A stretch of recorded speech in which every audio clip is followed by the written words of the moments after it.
back at the ACA conference in San Diego, and Richard, you are moderating a panel that is essentially looking at having inmates in the right bed at the right time, at the right place. Why is that important? Sure. So the panel that I'll be moderating is performance-based promotion, and it focuses on utilizing the risk needs assessment and the dynamic factors that looks at and helping incorporate that into classification decisions like custody and placement.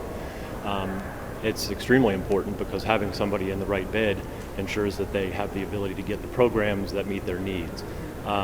Having them there at the right time is also important because it's about sequencing those programs. So if someone has a multitude of needs, you don't want to throw them at them all at once, but you do want to be intentional about the order that they're received.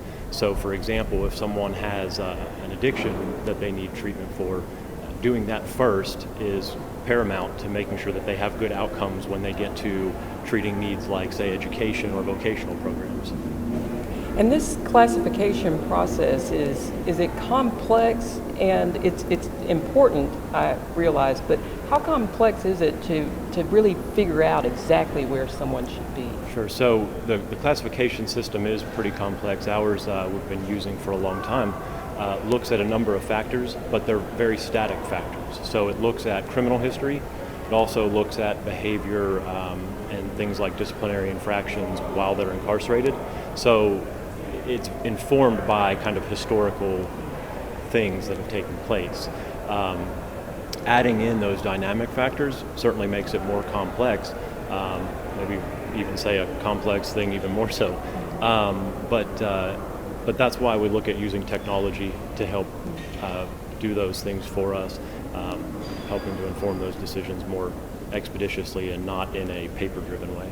So this answers the question to the phone calls and letters that we sometimes receive from family members wanting to know why their loved one can't be moved to, say, a prison or a facility closer to where they live. Yeah, absolutely. So not every program or every class is offered at each place.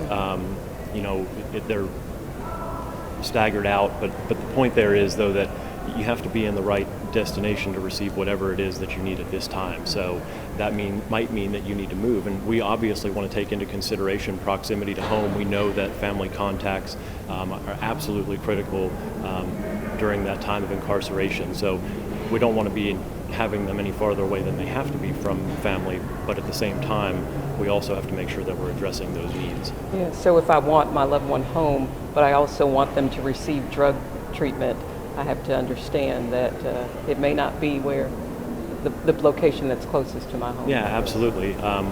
Getting that treatment and getting them back closer to home absolutely can be done, but making sure that need is addressed, because primarily we want to make sure that when they go home, they're ready for it. They're ready to be successful. Thank you, Richard. This is interesting. Join us again tomorrow as we continue our coverage of the ACA conference in San Diego.